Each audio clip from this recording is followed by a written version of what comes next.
Desta vez, parece que vai mesmo. A jornada de trabalho de milhões de pessoas em empregos formais deve mudar. É o fim do esquema de 6 dias por apenas um de folga. Com isso, milhões de trabalhadores ganham pelo menos mais um dia de descanso. Conosco aqui no estúdio, um aplicado e veterano militante dessa causa, senador Paulo Paim. Seja bem-vindo, senador. Obrigado, Paulo. Sempre é uma alegria muito grande estar aqui na TV Senado, no longo desses meus mandatos, né? E esse tema é um tema que, de fato, pegou na sociedade, né? Se eu fosse olhar para o passado, eu teria que lembrar, abrindo o programa, digamos, né, de que a primeira jornada de trabalho veio só na época de Getúlio, e foi 48 horas semanais. Tive a satisfação, como eu fui constituinte, na Assembleia Nacional Constituinte nós já lutávamos para as 40 horas semanais.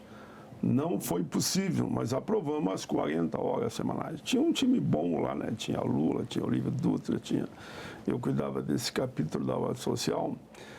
E já diziam naquela época que isso ia gerar muito desemprego. Pelo contrário, aumentou o número de empregos. Então é um tema que faz parte da minha vida desde quando eu era sindicalista a esses 40 anos no Congresso. Com as mudanças no mercado... Casualmente 40, viu? 40 horas. Com as mudanças no mercado de trabalho, a digitalização, o trabalho remoto, enfim, a cara do trabalho está mudando, né?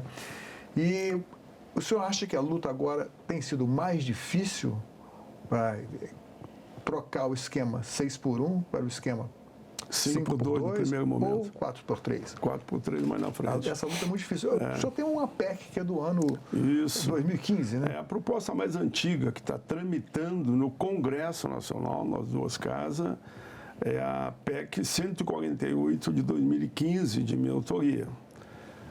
Como eu te falei antes, nós brigamos lá atrás, conseguimos reduzir. 40 anos depois, poderá acontecer de nós também reduzirmos mais 4 horas de imediato. Essa PEC que eu apresentei, que você destacou agora, a 148, repito, 2015, o que ela garante? No primeiro momento, 40 horas semanais. Se não aprovar esse ano, 40 horas entra em vigor o ano que vem, né? Para ter um período mínimo para adaptação de todo o sistema de trabalho no Brasil. E daí para frente, ela reduziria 1 hora por ano até chegar às 36, que seria a jornada 4x3. Claro que eu tenho muita consciência que de 44 para 40, eu diria até que já há um entendimento na sociedade toda de que é possível e o custo seria irrelevante para a indústria, por exemplo, em torno de 1%. Serviço de segurança, vigilância, 6,8%, conforme a última pesquisa que eu vi. Mas, pelo outro lado, eu também penso que o momento é propício. Nesse momento de inteligência artificial, eu fiz 5 ou 6 já audiências públicas aqui no Congresso e uma no plenário.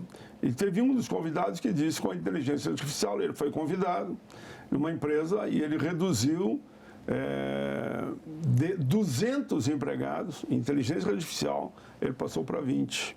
Né? Mas ele, claro que eu me preocupei também em orientar a empresa onde aqueles que estavam lá poderiam ser colocados. Um fato, está aí, né? A gente falava em automação, em robótica, hoje a gente fala muito em inteligência artificial. E muita pejotização também do mercado de trabalho. Isso tudo exige um novo olhar. E esse novo olhar, eu estou entendendo que a maioria da sociedade já percebeu. Na mesma pesquisa, 85% dos trabalhadores sabem que vão ter mais saúde, mais lazer, mais tempo para estudar, mais tempo para a família, menos acidente no trabalho, as doenças resultantes do estresse poderão diminuir. Até um dos grandes articuladores da campanha O Fim da 6x1, ele usa uma frase, é o Rick, né? O Rick, e eu endosso. Ele diz: a jornada 6x1 mata a médio e longo prazo a nossa gente. Então, o momento adequado. Eu já vi que em grandes complexos de indústria. Por exemplo, a Geral no Rio Grande do Sul já é 40 horas. A maioria das empresas do ABC Paulista já é 40 horas. Muitos setores, principalmente de hotéis ou, eu diria, como é que chama? Mas no setor de serviços, né? Exato, eu estava buscando a palavra, também me salvou, viu? Muitos setores de serviços já estão se adaptando, já estão indo para as 40 horas semanais. Então é um fato que pegou na sociedade, o empresariado, em grande parte, independente do setor, entendeu que vai passar as 40 horas já a partir do ano que vem e já começou a fazer as mudanças na sua empresa e assim mesmo, a falta de mão de obra. Inclusive, uma evidência, um sintoma, né, do trabalhador na saúde, que é o síndrome de burnout, né, que é o desgaste no trabalho, com a tendência que haja menos incidência desse problema de saúde nos trabalhadores. Né? Com certeza. Você, trabalhando um tempo menor, você tem todo um olhar para a família, para a sua preparação, para o futuro, para o aprendizado, para estudar, para pensar como vai ser o mundo do amanhã. Consequentemente, você não fica no estresse, calcule, você trabalhar permanente como é agora. Agora, senador, trabalha 5, 6 dias e descansa 1.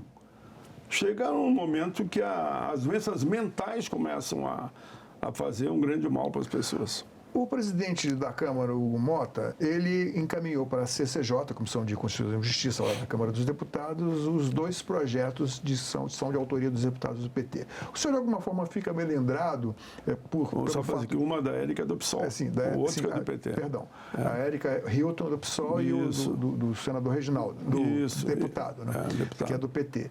Que diferenças há entre essa proposta e a sua PEC? Olha, é bom lembrar que aqui no Senado, por questão de justiça, eu não quero esquecer os nomes, nós temos também tramitando no Senado a 148 de 2015 de minha autoria, a PEC 4 de autoria do senador Cleitinho, o PL 1105 de autoria do senador Everton. E na Câmara, a deputada Érica Hilton, o Reginaldo, o deputado Lidberg, e deputada Daiane Santos. Então, existem diversos projetos. Se tu perguntar para mim qual a grande diferença, não tem grande diferença. Eu diria que a diferença é mínima. A questão de redação, todos assumem que 40 horas. E nesse momento, inclusive o governo, eu tive reuniões, não só eu, com os outros parlamentares que têm proposta na área, que também entendem que nesse momento é as 40 horas. 36 horas, eu tenho que explicar isso, a gente sabe que não é assim, diz, olha, é 36, daqui a 4 anos é 40 horas agora, daqui a 4 anos é 36. Isso é uma negociação, uma discussão. Aqui no parlamento a palavra forte é falar, é dialogar, é negociar, é construir o caminho. Se todos falam 40 horas, bom, chega-se no entendimento. Como vai ser as 36 horas, pode ser uma negociação que a gente vai construir com todos os atores. Quando eu digo atores, é governo, é empresários, é o parlamento, todos juntos vamos construir esse novo caminho. Mas, num primeiro momento, se tu perguntar, todos os projetos defendem a mesma coisa? Sim, todos defendem as 40 horas. Todos. Inclusive do Cleitinho. Agora, os setores mais afetados com essa mudança, por exemplo, supermercados, em que a jornada é de 6 por 1 e que teria que haver, provavelmente, uma contratação de mais pessoas, um reescalonamento dos dias trabalhados. Esse impacto não pode resultar em tentativa de bula, de manipular com horas, com banco de horas? Como é que vai ser a regulamentação disso? Olha, a lei, para mim, é para ser cumprida, né? Vai estar na Constituição, como está hoje o turno de 44 horas. Se perguntar para mim, tem alguns que burlam as 44 horas? Tem. Nós vamos ter que cada vez mais aumentar a fiscalização. Tem gente que trabalha 46, 47, 48, como tem muita gente que trabalha 40 horas e não trabalha as 44, mediante os acordos já construídos. Mas não tem saída, eles sabem que é isso. A lei veio para ficar, uma vez aprovada, eles vão ter que cumprir as 40 horas semanais e depois vai ser aquele processo de reduzindo, pelo menos o meu projeto aponta, 1 hora por ano, né? Mas poderá ser negociado naturalmente até chegar nas 36. É fiscalização e a lei tem que ser cumprida. O senhor falou aí do negociado. O senhor sempre foi firme no combate às tentativas de fazer o negociado prevalecer sobre o legislado. Perfeito. A gente vive um momento em que a Justiça do Trabalho ela não tem aquela força que tinha antigamente e que os sindicatos também, por outra forma, não têm mais aquela amplitude de ação, né? Como é que vai funcionar a defesa do trabalhador, principalmente aqueles das pequenas e microempresas que têm dificuldade também em mudar a escala? Olha, veja, primeiro dizer que o Ministério do Trabalho é um órgão do governo, é um órgão para todos. Ele há de fiscalizar e autuar toda aquela empresa que desrespeitar a jornada de trabalho que for votada aqui e acordada, seja às 40 horas, seja às 36, digamos mais, lá na frente. Pelo outro lado, vai caber aos sindicatos denunciar, não é difícil denunciar, né? Veja, não tem uma cidade nesse país que não tenha sindicato. Todas têm sindicato. Por isso que eu sempre fui por valorizar as entidades sindicais. Fizeram até greve contra mim aqui dentro, o pessoal da oposição, mas eu levei num bom diálogo e no fim deu certo, porque eles queriam aprovar projetos praticamente acabando com os sindicatos. E eu não deixei aprovar. Eu não deixei mesmo. E disseram para mim, mas então, vamos fazer uma greve, não vai votar mais nada aqui. Então façam a greve, greve é o contrário, né? Os sindicatos que normalmente articulam uma greve. E não votou. Passou praticamente todo o mandato, não votou. Eu acho que tem que fortalecer o capitalismo em si, que é um sistema inteligente, para aqueles que naturalmente dominam principalmente, eles sabem que o sindicato não é o problema. O sindicato é a solução. Se o sindicato ajudarem a fiscalizar, e vão ajudar a fiscalizar, os sindicatos também têm que ser fortalecidos. Tenho certeza de que serão muito poucas as empresas que vão tentar burlar. Porque hoje, na verdade, se você analisar friamente, já tem uma jornada 5x2. Sim, sábado e domingo praticamente... Não, domingo tem. E o sábado, a ampla maioria não trabalha. Mas só que ele paga durante a semana com minutos a mais, na segunda, na terça, na quarta e na quinta. Eu nunca trabalhei no sábado. E olha que eu vim lá de trás. O senhor não tem que no comércio haja um desemprego? A curto ou médio prazo? Pelo contrário, eu diria não. Porque se você tem uma jornada maior, e conseguem, como nós conseguimos lá atrás, ter mais gente trabalhando, produzindo, recebendo e consumindo, o comércio vende mais. Eu falo lá atrás porque diziam que ia chegar desemprego em todas as áreas, quando nós reduzimos de 48 para 44. Não houve desemprego e hoje a taxa de emprego no Brasil é uma das menores do mundo. Eu vi hoje, meio casualmente, a taxa de desemprego nos Estados Unidos, que é um país que sempre é dado como norte, como orientação em relação ao sistema capitalista, está em 3,8% o desemprego. No Brasil está 5,2%.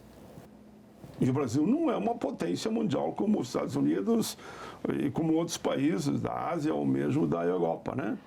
E nós temos uma jornada carimbada, que lá é a tal de livre negociação, de 44 horas semanais. Eu sou contra a tal de livre negociação, burlando a lei. Porque o que queria... Eu virei senador por causa disso, porque você deu a pergunta, viu? Eu era deputado federal e tentaram aprovar lá no Congresso, lá na Câmara de Deputados, um projeto que dizia que o que valia não era a lei, e sim o negociado entre as partes. Eu digo, sim, mas só para o trabalhador. Para outros, todas as leis valem para a sociedade. Como para o trabalhador, não é. E fui para o bom combate, perdi por um voto. No dia que eu perdi por um voto, digo, eu vou para o Senado, quero dizer aqui que vou ser senador e vou derrubar lá no Senado. e vimos para o Senado e nós derrubamos. O Lula já é governador, Jacques Wagner ministro do Trabalho, e nós derrubamos. E acabou essa história de achar que o que vale é o negociado. A lei veio para quê? Em tese, favorecer os mais vulneráveis, em tese, né? Porque o poderoso, assim mesmo, ele, com a potência que ele tem, ele acaba sempre não respondendo aos atos, digamos, que ele cometeu, nem todos. Agora, a lei tem que favorecer a parte mais fraca. O princípio do direito, e olha que eu não sou advogado, né? Na dúvida, promísio. Como o senhor vê o crescimento da informalidade, ainda que os empregos informais, digamos assim, estejam cada vez mais sendo tolerados e analisados como a pessoa não está desempregada, está trabalhando de alguma forma. A que o senhor atribui o crescimento da informalidade? Olha, a informalidade, infelizmente, ela está aí, existe, né? Primeiro devíamos nós aumentar a fiscalização. E não estou aqui criticando não os autores fiscais do trabalho. É que eles são muito poucos ainda. Precisa ser o dobro daquilo que eles são para estar fiscalizando. Claro, o cara chega para ti e diz o seguinte, para o trabalhador, olha, tu vai entrar formal, mas tu vai ganhar, digamos, R$2.000. Agora, se tu quiser que eu não assine a tua carteira, eu vou te pagar 3. O empregado ganha 1 a mais e o empregador fatura mais 1. O trabalhador, naquele momento, acha que é melhor aquilo, mas não é melhor não, porque ele não tem fundo de garantia, não vai ter ali na frente a aposentadoria dele, por exemplo, que é a Previdência. Só quando ele for envelhecendo que ele vai ver. Quando eu entrei aqui no Senado mesmo, que eu já vim da escola sindical, eu tenho isso com clareza. Tu quer contribuir aqui para o fundo de aposentadoria aqui do Senado ou lá fora? Lá fora tu vai pagar o quê? Na época uns R$200. Aqui tu vai pagar quase 2.000. Eu vou pagar aqui dentro. Eu sabia que um dia eu ia me aposentar. Calcula se eu tivesse indo com aquela aposentadoria lá de fora. Então, o trabalhador, ele tem que entender que o fundo de garantia é um investimento dele. E muitos entendem, a maioria está empregado, mas tem uma parcela que ainda é seduzido por aquele momento. É que nem a pejotização. A pejotização, para mim, é uma vergonha para a maioria dos trabalhadores. Aqueles que, por livre opção da sua área de atuação, eles entendem que naquele escritório é melhor assim, mas tem muitas empresas que obrigam o trabalhador a ser PJ. Aí, dali para frente, passa a ganhar um pouquinho a mais, mas não tem nenhum direito. Esse é o problema. Eu acho que tem que assegurar o teu direito, pensando nele e na própria família dele. Um outro fenômeno que eu gostaria que o senhor analisasse, que tem a ver, pelo menos indiretamente, com o nosso tema aqui, é a uberização. O governo fez muito semelhante à pejotização. Sim, um pouquinho pior, até eu diria. Bom, enfim, esses motonautas que andam pelas ruas, enfim, os entregadores, os motoristas de aplicativo, então eles têm muito menos garantias do que a pessoa que está registrada como empregado de alguma empresa. Mas, enfim, como o senhor analisa o fato de ter havido uma proposta para que fosse regularizado, fossem formalizados, com todas as garantias, os empregados dos aplicativos? Em que pé está isso aí? Veja, é a questão da distribuição de renda no nosso país, né? Muitos trabalhadores, eles têm uma atividade, até com carteira assinada, num certo setor do mundo do trabalho, e ele entende que se nas horas vagas ele pegar a moto dele, pegar o carro dele e ele ir para um sistema de Uber, ele vai ganhar um dinheiro a mais. É um dinheiro que ele está ganhando a mais, mas se ele analisar friamente, a moto ele paga, o carro ele paga, a gasolina ele paga, o acidente ele paga, a doença ele paga, ele vai ver que ali na frente ele terá um prejuízo maior do que aquilo que ele recebeu. Eu sei porque eu tive, minha família 10 irmãos, tive parentes, amigos que entraram nessa e ficaram com o carro estourado, perderam até o carro no longo da caminhada, mas queriam receber aquele dinheiro extra naquele momento, porque na empresa dele, por exemplo, não tinha hora extra. Ele achava que de alguma forma aquilo era só uma hora extra. Eu acho a uberização uma vergonha. Que bom que no mundo inúmeros países já regulamentaram. E o Brasil também deveria regulamentar. Tem sido uma frequente... Quero dizer que PJ eu acho pior ainda de tudo, hein? Tem sido uma frequente essa tentativa das grandes empresas, sobretudo, fazerem uma proposta de, bom, vamos reduzir nossa cota de impostos e por isso nós poderemos contratar mais pessoas ou deixaremos de demitir. Mas ao longo dos anos, essa não é a realidade dos fatos, né? Como reverter esse processo? Olha, eu vou dar um exemplo mais prático, né? Que é o da própria Previdência, que é um tema que nós vamos ter que enfrentar. Eu, nem que eu não esteja aqui dentro, eu vou trabalhar em cima desse tema. Como é que é hoje o sistema da Previdência? O cara, então, faz isso aí. Coloca o cara com o PJ, ele não paga nada, mas não paga também a Previdência. Calcule, se a maioria das empresas, a lagandaia, como a gente fala, né, continuar botando até em caixa do mercado, PJ, então ele não paga mais nada. O que vai acontecer? Como é que fica a Previdência dele no futuro? E digo mais, se está crescendo como está crescendo, a Previdência, mesmo depois, pode quebrar. E eu sou um defensor da Previdência Pública. Eu quero apontar a Previdência como uma saída. Eu venho dizendo há muitos anos, agora todo mundo fala aí, mas também não está acontecendo ainda. A Previdência não adianta ter calculado o valor da Previdência sobre a folha de pagamento. Repito isso. Como é que é hoje? O empregador paga 20% sobre a folha. Paga. Ou pagava. Grande parte já não paga, por isso que eu estou vinculando toda hora a pejotização. O empregador diz, não, na minha empresa vai ser todo mundo PJ. Ele faz isso e ninguém paga a Previdência. Nem ele e nem o empregado. Nenhum dos dois vão se aposentar no futuro. Por isso que eu digo, e já tem projetos aqui, já apresentaram, eu venho trabalhando com uma equipe grande nesse tema, nós temos que calcular a contribuição da Previdência sobre o faturamento de cada empresa.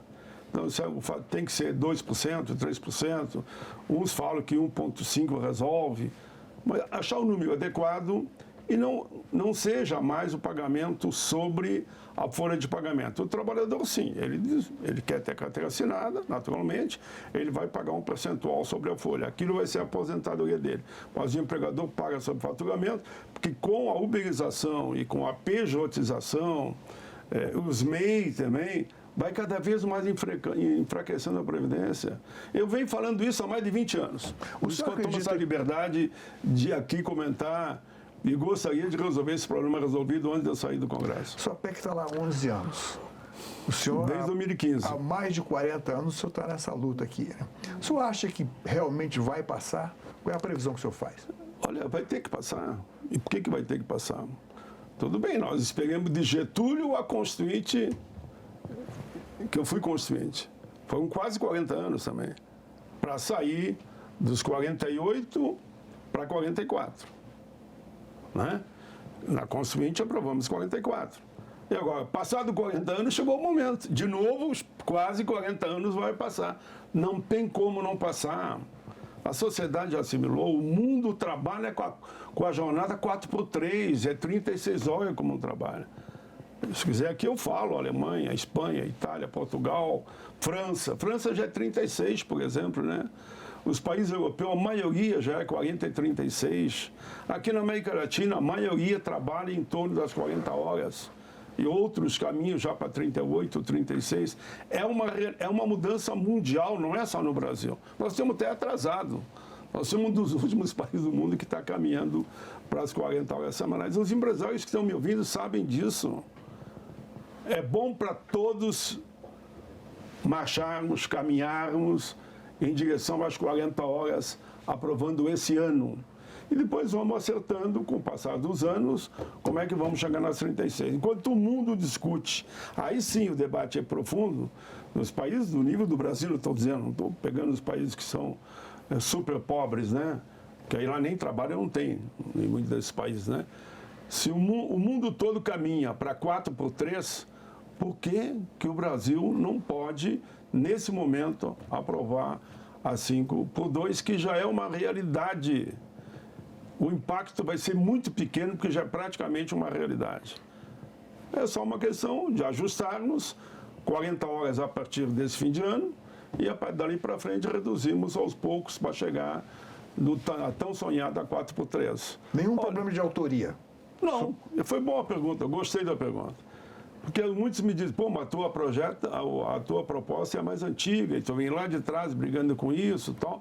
E ela está já aprovada aqui na CCJ. O Rogério Carvalho é o relator, foi bom que tu lembrou. E ela está pronta para ser votada no plenário, está em condições de votar. É só nós trabalharmos. Até eu fiz um pequeno vídeo onde eu boto todos os atores, inclusive o presidente da Câmara e do Senado, eu digo todos pelo fim da 6x1. Aí boto todos aqueles que foram apresentarem proposta nesse sentido, né? E boto inclusive o presidente Lula, que está defendendo abertamente também o fim da 6x1. Então eu acredito que nós votaremos o fim da jornada 6x1. E alguém me perguntou ontem, né, pelo telefone, mas pai, tudo bem, acaba com a 6x1, mas como é que fica? Claro que as pessoas lá fora, nem todos, o que eu não digo, fim da 6x1, nem todos sabem quais as propostas que estão tramitando aqui. É o fim da 6x1, 40 horas de imediato, e dali para frente uma construção que poderá ser feita até chegar ao regime de 4x3. Mas deixa eu falar uma coisinha aqui que eu não posso deixar. Desculpa, a gente está chegando. Mas só uma frase, e até porque é polêmica. Aqui dentro do Congresso estão aplicando aí a 3x1. Isso não, não vai passar. Além de aplicar a jornada que só trabalha 3, quando eu digo 3x1 aqui dentro é o seguinte, trabalha 3, e se o cara não descansar no quarto dia, ele ganha mais um dia de salário. Ou então vai estar trabalhando remoto, né, em casa. Não, mas remoto, né, ver como é que constrói. Mas eu sei que é uma elite do Executivo, do Legislativo, do Estado, que está nessa proposta aí, desse penduricário que surgiu aí. Eu acho que nesse momento, aprovar a jornada de 40 horas é abraçar o Brasil e não olhar uma proposta, eu diria, gravíssima como aquela que infelizmente foi aprovada. Muito obrigado, senador. Me desculpe, mas o tempo aqui é cruel. Bem, mas eu tinha que falar essa aí também. Okay. Senado Notícias agradece ao senador Paulo Paim e a você, telespectador, pela atenção. Esta entrevista e todos os nossos programas estão disponíveis no nosso site senado.leg.br/TV, nas redes sociais e no nosso canal no YouTube. Até a próxima.